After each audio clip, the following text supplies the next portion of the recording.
한국 사람들은 새해가 되면 꼭 치러야 하는 의식이 있습니다. 무엇이 있을까요? 패백을 새해 하나요? 떡국이죠. 떡국을 먹고 한 살 더 먹기입니다.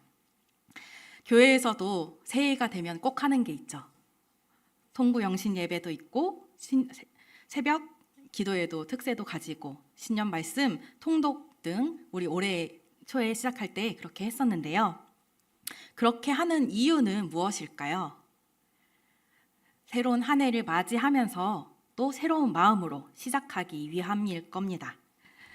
그리고 그 새해를 맞이하는 우리의 당연한 반응이기도 하죠. 오늘 여기 이스라엘 백성들도 이스라엘 종교력에 따라 새해를 맞이했습니다. 험난했던 성벽 재건을 모두 마치고 나니 일곱째 달이 일주일밖에 남지 않았던 겁니다.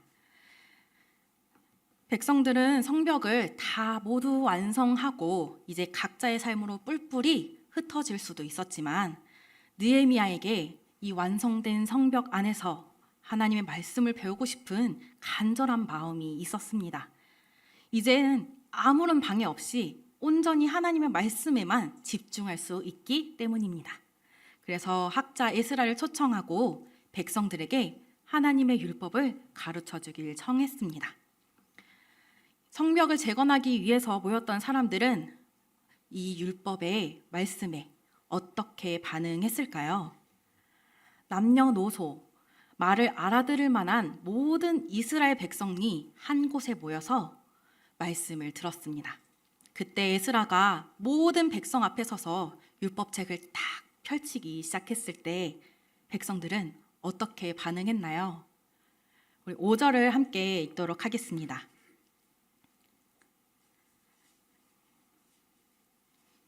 시작. 에스라가 모든 백성 위에 서서 그들 목전에 책을 펴니 책을 펼 때에 모든 백성이 일어서니라. 아멘. 이 율법책을 딱 펴니까 다들 이 말씀을 듣기 위해서, 집중하기 위해서 그 앞에 벌떡 일어났습니다. 우리 청소년부 예배 때는 아이들 다 일어나서 이제 아멘 아멘 시켰는데 해도 될까요? 시간 관계상 넘어가도록 하겠습니다. 그렇게 백성들이 가장 먼저 자리에서 일어나고 말씀이 들려질 때마다 두 손을 들고 아멘 아멘으로 화답했습니다. 에스라의 말에 전적으로 동의하고 또 함께 하겠다는 이스라엘 백성들의 반응이었습니다. 그리고 또 몸을 굽혀서 얼굴을 땅에 댔습니다. 이것은 하나님께 경배를 표하는 자세이죠. 그리고 또 다시 일어나서 하나님의 말씀을 들었습니다. 모든 이스라엘 백성들은 이렇게 말씀을 듣는 모든 시간, 새벽부터 정오까지 못해도 대여섯 시간을 이렇게 말씀을 들었다고 합니다. 말을 알아들을 만한 어린 아이부터 나이가 지긋한 노인들까지 말입니다. 이렇게 장장 6시간 아멘 아멘 외쳤다가 일어났다가 엎드렸다가 일어났다가 얼마나 굉장한 광경이지 않았을까요? 그런데 이들의 반응은 여기서 멈추지 않았습니다. 만약에 제가 여기서 일찍 끝내고 싶은데 6시간을 설교를 한다면 어떠실까요? 당장 이제 시계를 보면서 1분, 5분 뒤에 힐끔 시계 보시지 않을까요? 근데 이 사람들은 그 말씀을 듣고 또 그 말씀을 듣기 위해서 아주 귀를 기울였습니다. 그런데 그렇게 하기가 조금 어려운 부분도 있었습니다. 왜냐하면 당시 구약 성경은 대부분 히브리어라는 걸로 그 고대 언어로 기록되어 있었는데 바빌론 포로 생활을 하고 돌아오다 보니 그들의 언어가 거의 다 사라져 버린 겁니다. 그래서 에스라가 히브리어로 말씀을 읽으면 그 옆에 레위 사람들이 그들이 지금 쓰고 있는 아람어라는 것으로 통역을 해주고 설명을 해주어야 했습니다. 그런데도 백성들은 그 말씀에 아멘 아멘 화답했던 겁니다. 그리고 그 말씀을 들으면서 모두 펑펑 울기도 했습니다. 내가 하나님의 말씀을 들을 수 있다니 해서 감격하면서 울기도 하고, 또 자신의 삶을 돌아보니 내가 하나님의 말씀대로 살지 않았구나, 자신의 죄를 뉘우치며 통회의 눈물을 흘리기도 했던 겁니다. 이렇게 하나님의 말씀은 모든 사람을 반응하게 했습니다. 혹시 말씀을 읽다가 눈물을 흘리신 기억이 있으십니까? 그것이 언제인지 당장 오늘 아침이실 수도 있고 혹은 아주 먼 과거이실 수도 있는데요. 그럼에도 불구하고 이 말씀은 살아있고 힘이 있어서 우리의 마음을 꿰뚫고 반응하게 합니다. 꼭 눈물이 흐르지 않더라도 우리의 마음을 찌르고 우리의 마음을 반응하게 합니다. 나의 깊은 곳에 숨겨두었던 이런 죄를 깨닫게 하는 그 말씀을 들었는데 어떻게 태어나게 있을 수 있을까요? 이스라엘 백성들도 그동안 말씀대로 살지 못했던 거, 그럼에도 주시는 하나님의 놀라우신 은혜에 눈물로 반응할 수밖에 없었던 겁니다. 그런데 느헤미야는 이렇게 말씀을 듣고 통곡하며 자기 죄를 통회하는 백성들을 보면서 또 이렇게 말했습니다. 이날은 하나님의 거룩한 날이니 슬퍼하지도 울지도 말라는 겁니다. 이스라엘의 이 말씀을 듣고 있는 이 날은 아까도 이야기했듯이 종교력으로 7월, 그들에게는 새해였습니다. 그 새해의 첫날이자 나팔절이었던 이 날은 레위기 23장 23에서 25절, 신명기 16장 15절에 보면 나팔절에는 기뻐하라 라고 성경에 쓰여 있습니다. 그래서 느헤미야는 백성들에게 너희 집에 가서 기쁜 마음으로 이웃들과 함께 먹고 마시고 기뻐하며 잔치를 벌이라고 합니다. 그리고 마치 미처 음식을 준비하지 못한 이웃이 있다면 그들에게도 나누어 주고 온 공동체가 함께 이 거룩한 날을 즐기도록 했습니다. 말씀을 듣고 깨달은 자들은 자신의 슬픔에 혼자 빠져 있는 게 아니라 그럼에도 말씀을 통해 깨닫게 하신 하나님께 감사하고 기뻐해야 하는 것입니다. 하나님은 돌아온 탕자도 기쁘게 맞이하셨습니다. 그래서 잃어버린 아들을 찾고 잔치를 벌였던 그 아버지의 이야기처럼 우리도 또 모든 백성들이 잔치를 벌이고 이 기쁨을 누리도록 성경에 적어 두신 것입니다. 우리가 이렇게 주님 안에서 함께 교제하고 기쁨을 나누는 것은 말씀의 은혜를 받고 또 그에 따라 반응하고 있는 것입니다. 우리가 오전 예배를 통해서 받은 은혜와 기쁨을 점심시간에 즐겁게 밥을 먹고 이야기를 나누었던 것처럼 말입니다. 이렇게 장장 6시간의 말씀 사경회를 마치고 잔치가 연달아 이어졌던 이 긴 하루가 끝나고 다음 날이 되었습니다. 하나님의 말씀은 단 하루만 역사하지 않았습니다. 아직도 백성들의 마음에는 말씀을 향한 사모함이 있었습니다. 그들 중에 백성을 대표하는 각 가문의 족장들과 제사장들이 레위 사람들이 율법의 말씀을 밝히 알고자 에스라를 찾아온 겁니다. 그들이 함께 말씀을 읽다 보니까 이스라엘의 절기인 초막절에 대해서 알게 되었기 때문입니다. 아까 종교력에 따라 7월 첫날이었다고 했죠. 초막절은 7월 15일부터 22일까지인데 얼마 남지 않은 이 초막절을 보니 이들이 가만히 있을 수가 없었습니다. 초막절에는 7일 동안 초막을 지어서 그곳에서 지내고 하나님이 출애굽 때 베푸신 은혜와 이스라엘 사람들이 광야 생활을 하면서 초막에서 살았던 것을 기념하는 절기입니다. 출애굽 이후 30여 년 광야 생활을 하는 그 동안 이스라엘 백성들이 초막에서 살았던 것처럼 또 이 귀양민들 바벨론으로부터 돌아와서 새롭게 출애굽을 경험한 이 사람들이 이 초막절을 그냥 지나칠 수가 없었던 겁니다. 그래서 그들은 이 초막절을 지키기 위해서 어떻게 해야 하는지 에스라에게 찾아온 겁니다. 이렇게 다음 날에도 이어진 이 뜨거운 열정에 따라 모든 백성들이 초막절을 지키기 위해 준비했습니다.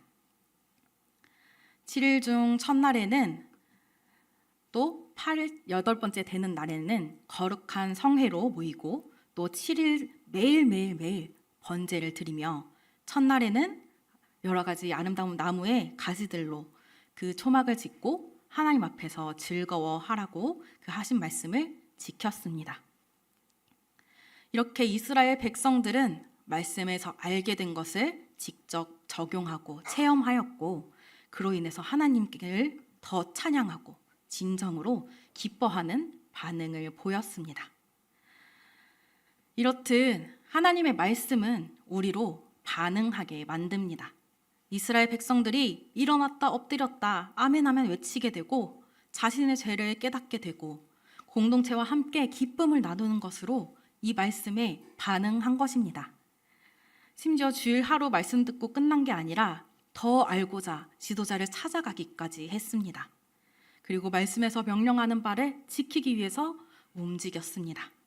말씀에 반응하고 그들의 삶에 그대로 적용된 겁니다. 그러면 우리는 어떠한가요? 하나님의 말씀에 어떻게 반응하고 있었을까? 사람이라면 이 계속되는 자극에 반응할 수밖에 없습니다. 누군가가 내 어깨를 콕 찌른다고 생각해 보십시오. 아야! 하고 바로 반응을 할 겁니다. 집에 가시는 길에 옆 사람 한 번씩 꼭 찔러 보시길 바랍니다. 만약 상대방이 반응이 없으면 바로 병원으로 데려가셔야 하기 때문입니다. 말씀은 우리의 영혼을 이렇게 먹이기도 하고 위로하기도 하고 찌르기도 합니다. 먹으면 만족이 되고 위로받으면 평안이 있고 찔리면 통곡하게 됩니다. 그러면 한 번 더 생각해 봅시다. 우리는 주일 예배로 또 매일 리딩 지저스로 말씀을 읽고 있는데 나는 어떻게 반응하고 있습니까? 혹 그저 무미건조하게 말씀을 듣고 읽고 계시지는 않는지요? 혹은 누가 더 빨리 읽나 대회를 치르는 것처럼 후다닥 헤쳐버리고 있지는 않으신가요? 뉴턴의 운동 3법칙이라는 이제 물리 법칙이 있습니다. 저도 좀 어려운데 최대한 쉽게 설명을 해보도록 하겠습니다. 첫 번째는 관성의 법칙입니다. 멈춰있는 물체는 계속 멈춰있고 움직이는 물체는 계속 움직이려 한다는 법칙입니다. 버스가 급정거를 하면 그 안에 타고 있던 사람들이 싹 쏠리게 되는 이것이 바로 관성의 법칙이라고 하죠. 이 관성은 마치 우리에게 습관과 같습니다. 매일 말씀에 반응하여 적용하던 습관이 있는 사람, 또 말씀을 보아도 원래의 죄된 습관을 가지고 있는 사람, 이것처럼 내가 어떤 관성을 가지고 있는지에 따라 나는 계속 그 길로 가려 한다는 것입니다. 두 번째는 가속도의 법칙이란 게 있습니다. 외부에서 힘이 가해지면 물체는 가속을 한다는 말입니다. 말씀은 우리를 계속 주님과 더 가까워지도록 이렇게 힘을 줍니다. 처음엔 아주 작게 움직였을지 모릅니다. 근데 계속 말씀이 이렇게 밀면 어느새 나는 주님의 뜻에 따라서 반응하고 계속 움직이도록 힘을 더해 갑니다.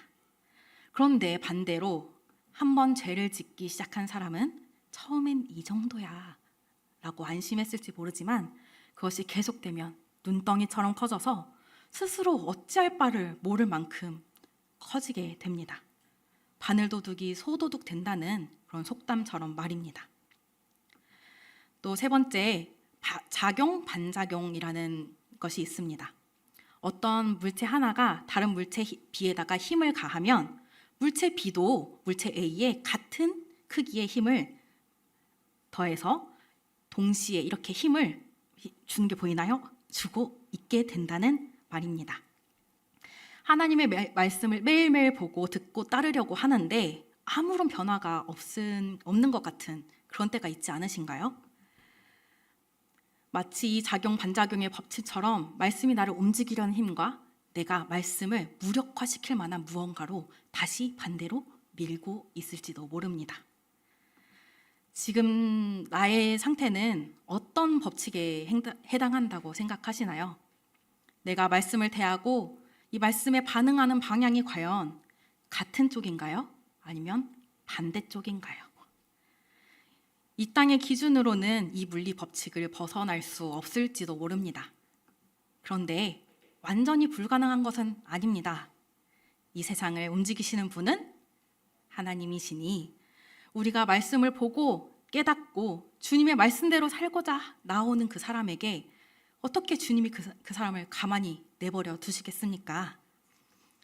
교회에는 이미 안전한 성벽으로 이렇게 튼튼하게 세워진 것입니다. 이 교회를 세우기 위해서 예수님께서 몸 바쳐 죽으시고 부활하셨습니다. 우리는 그리스도께서 보내신 이 성령을 힘입어서 이 교회 속에서 힘써 말씀을 배우고 매일매일 적용하며 말씀에 반응해 가야 합니다. 매일 주님의 말씀과 나의 모습을 비추어 보고 혹 잘못 반응하고 있는 것은 아닌지, 혹은 아무런 반응도 하고 있지 않은 것은 아닌지 살펴보아야 합니다.